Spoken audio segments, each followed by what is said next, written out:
Hey, I'm Rob for JestaThaRogue.com. I'm going to take a quick look at HUANG, which is a game from Jesta ThaRogue, and it's going to be quite familiar to a lot of people because it's been redone a couple of times. We'll get to that when we talk about the similar games. But we're going to start with a quick rules summary, and I'm only going to do a quick top level overview with just the key elements. I'm not going to go into every single detail because that would require a proper full how to play to get into all the nitty gritty. I'm just going to do the top layer.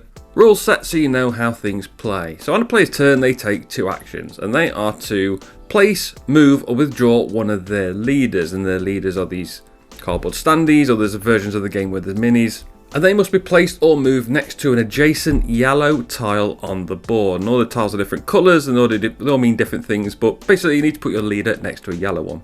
And because of the hex shape, they've got 6 spaces around them in which you can place leaders and tiles. And another action you can do is to place a tile next to a leader or to another tile to expand the state. Now, a state is a connection of tiles that connect to each other. And if the colour of tile you placed is placed into the same set as your leader of that colour, because there's 5, I think, coloured tiles, you've got 5 different leaders, all of those same 5 colours. If you place a green tile into a state with your green leader, you will score a green point. If you place a red tile in a state with a red leader, you'll score a red point. That's how you get some points, just by placing tiles. So those are the two sort of main actions you take. You can be placing tiles, you can be placing and moving your leaders. So one thing that might happen is you might put your leader in a state with an opponent's leader of the same colour. So say you put your red leader in a state that has an opponent's red leader, you have a revolt. And the leaders will secretly reveal any yellow tiles they wish from behind their screen and add it to the number of yellow tiles adjacent to their leader. And that's going to be your sort of strength total for this revolt. And the higher player wins. They gain a point in the leader's colour, and the losing leader is withdrawn and removed from the board. So you can only ever have one leader of one colour in a state at a time. So you can have a red leader from one player, a green leader from another, but you can't have 2 red leaders, for example. And the other thing that might happen is somebody may place a tile that connects 2 states together, and then you form a war. Those 2 states will go to war, and you put a little thing on top of the tile that was placed that connected the 2 states, and that divides one side of the war to the other. And then all the players with leaders on either side of the wall can discard red tiles from behind their screen and add to their collective adjacent red tiles next to their leaders to see who's got the biggest strength on either side of the war. And once you've added all the strength up from either side, you're going to choose a winner. It's obviously going to be the one with the most strength. The losing leaders of the different colours have withdrawn. Again, so you make it so you only have one leader of each colour in each state, because these 2 states that have combined after the war will now form one larger overall state. So those losing leaders are going to be withdrawn. And the winners, regardless of who they are, all the players with a leader in the winning side of that war will score a point in the colour of their leaders. So that's basically the 4 main elements of the game: playing tiles, placing and moving leaders, having revolts and resolving them, having wars and resolving them. Well, how do you win? Well, at the end of your turn, you're going to draw up to a number of tiles and keep them behind your screen, and when the bag runs out, the game will end. So you gain points, as we've talked about, from revolts and tiles and wars and all that stuff.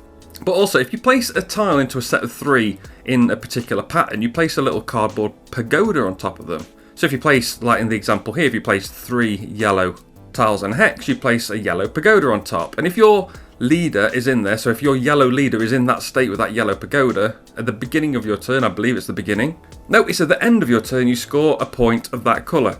So you're going to want to try and keep your leader in those states in order to keep control of those pagodas to get those points every turn. And then at the end of the game, like I said, when the bag runs out of tiles, everybody's going to score. You're going to have all these points of these different colours.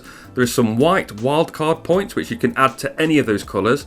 You're looking at the amount of points you have of the lowest of all the colours you have. So if you have 50 red, but you only have 1 yellow, your score, unfortunately, is going to be 1 point. So you need to try and balance them out and make sure you're not leaving one colour too far behind.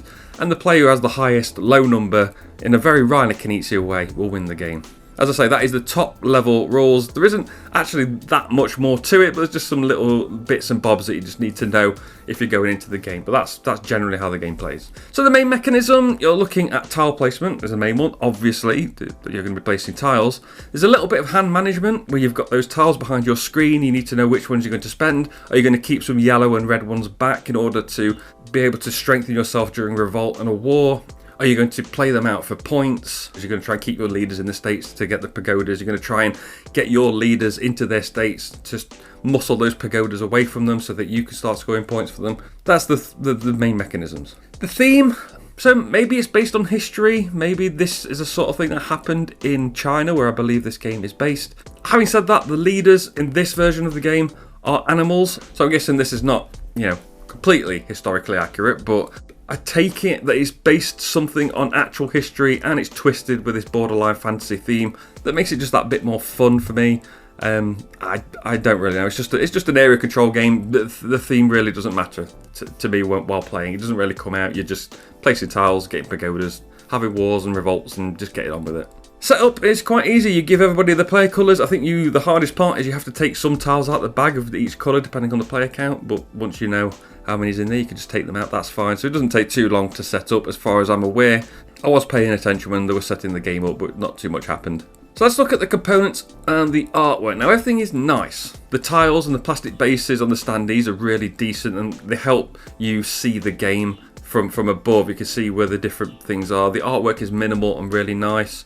I think though that there's a problem with the deluxe edition has the minis, and the minis are great because one of the problems with this game is that when you're playing with the cardboard standees, they are 2D, and if you're not sat at the right angle, you don't know which player they belong to. You just see that there is a green leader and you might be sat side on and you can just see the edge of one of these standees. You don't know which one it is, so you just need to kind of reach over and give it a little rotate or have a quick look, but do something, whatever you need to do to try and figure out what you're looking at. But that's where the minis will be or have an advantage.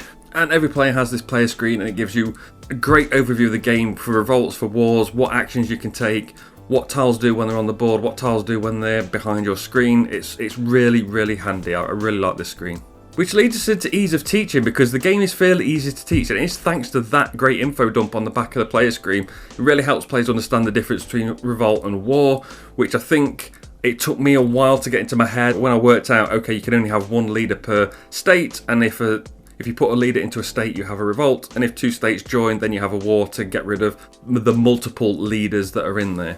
So while there isn't that many, it's not very rules heavy, the screen really does help you with that as well.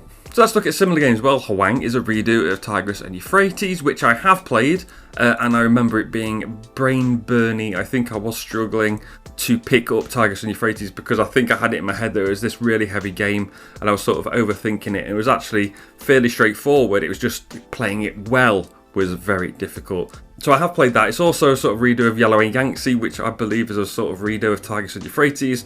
I haven't played that one, but according to people around the table who have played both of those and now have played HUANG, of course, they say this is just as good, but it's more streamlined with a few additional elements to help. For example, there's an area on the board where you can draw tiles from to help with that randomness of drawing tiles blind out the bag, which I believe they said was in Yellow and Yangtze.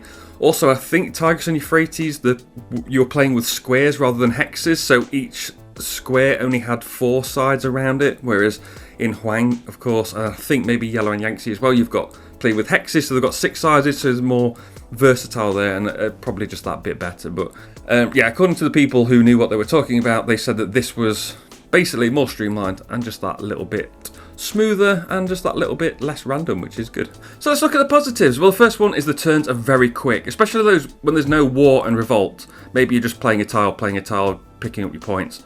Next turn, maybe you're playing a leader, playing a tile, picking up your points, drawing a tile. A lot of the turns are very, very quick. Scoring is fun. You're constantly scoring points on most turns so that you feel like you're progressing, you feel like you're always doing something. Even if you looking around the table, you're thinking, oh, this person is just getting so many points and they're all of different colours. I'm not getting any points. At least I feel like I'm doing something, even if you end up not winning the game.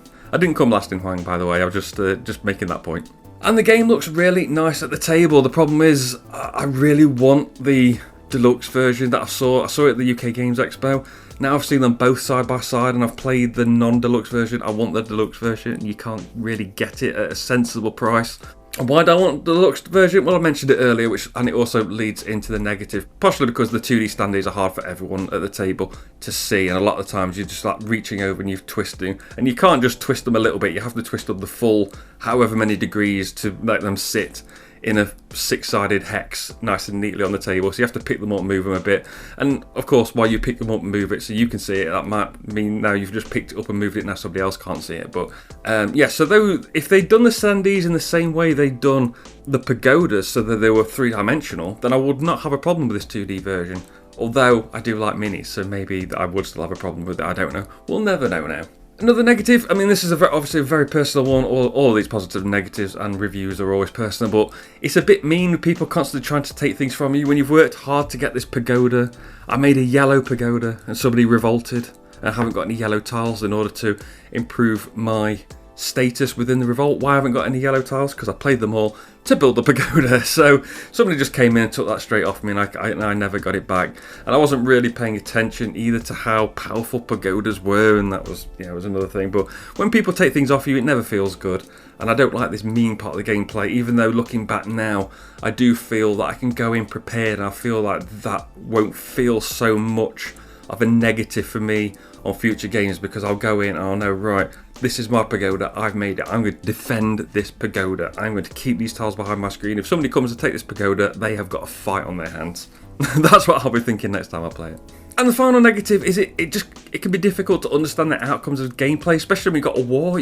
Sometimes you can have a war that involves all 4 players on both sides of the table, and maybe they're fighting, and some people just don't have any red tiles, so they can't increase their strength in the war, so maybe they're offering nothing to the war at all, or maybe they have red tiles and just don't care. They just think, oh, I'll just bring my leader back, I'm not bothered about spending my red tiles on this, it's not going to net me as much as something later down the line, so I just won't put into this particular war. I'll wait for a battle later down the line, or I'll use them to play to score points just by playing them into a state. And so yeah, you don't really know what's going to happen, so it's difficult to judge what position you're in when the states get closer together and there's a potential war happening. You don't really know the people on your side, what their outcome is going to be, and it can be a bit frustrating. But overall, I really enjoyed this game. I thought it was very fun.